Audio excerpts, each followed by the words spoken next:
সুজলা সুফলা শস্য শ্যামলা আমাদের এই বাংলাদেশ, আর ইতিহাস ঐতিহ্য দিয়ে গাঁথা উত্তরবঙ্গ। বাংলাদেশের উত্তরবঙ্গের দিনাজপুর জেলাকে বলা হয় খাদ্যশস্যের ভাণ্ডার। বাংলাদেশে ৮০% মানুষ কৃষির উপর নির্ভরশীল, কিন্তু দিনাজপুর জেলার ঘোড়াঘাট থানার ৯০% মানুষ কৃষির উপর নির্ভরশীল। ধান, গম, ভুট্টা ও সরিষা চাষের মধ্যে ভুট্টা চাষ অন্যতম। এই ঘোড়াঘাটের উপর দিয়ে প্রতিবাহিত হয়েছে করতোয়া নদী।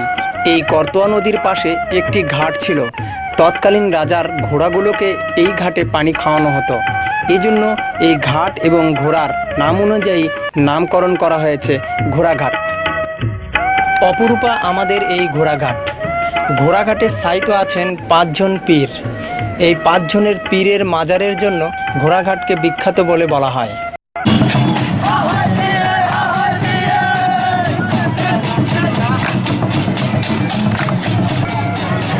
এই ঘোড়াঘাটে বিভিন্ন ধর্মের মানুষ বাস করে, যেমন হিন্দুদের তাদের ধর্মীয় উৎসব সুন্দরভাবে এবং সুশৃঙ্খলভাবে পালন করে।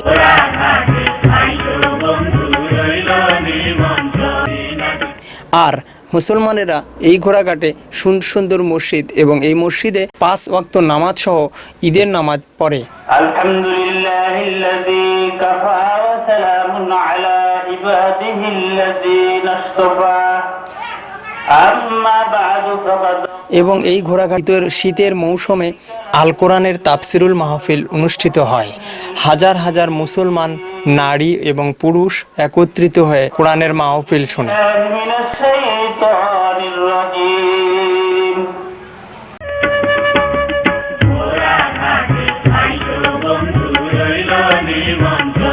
ঘোড়াঘাটে লুকিয়ে আছে অনেকগুলো সংস্কৃতি আর ঐতিহ্য।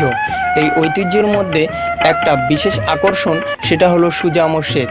এলাকার মানুষজন জানতে পারে না যে এই মসজিদটি কখন হয়েছে।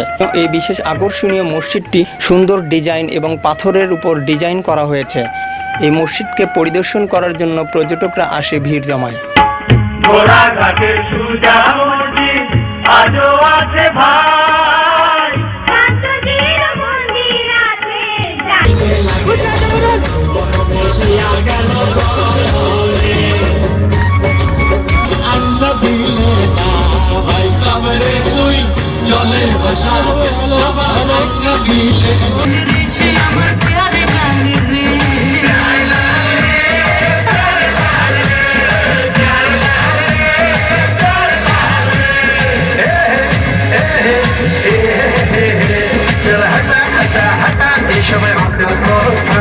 ঘোড়াঘাটের মানুষ বিনোদন প্রিয়, তাই বিনোদনও বাদ রাখেনি।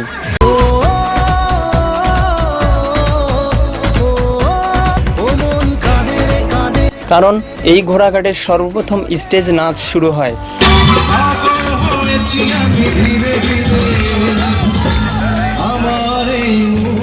এই নাচ থেকে অনেকগুলো ডালপালা হয়ে বিভিন্ন স্থানে সাংস্কৃতিক শিল্পকলা একাডেমি তৈরি হয়েছে। এই নাচগুলোর সূচনা হয় এই ঘোড়াঘাট থেকেই।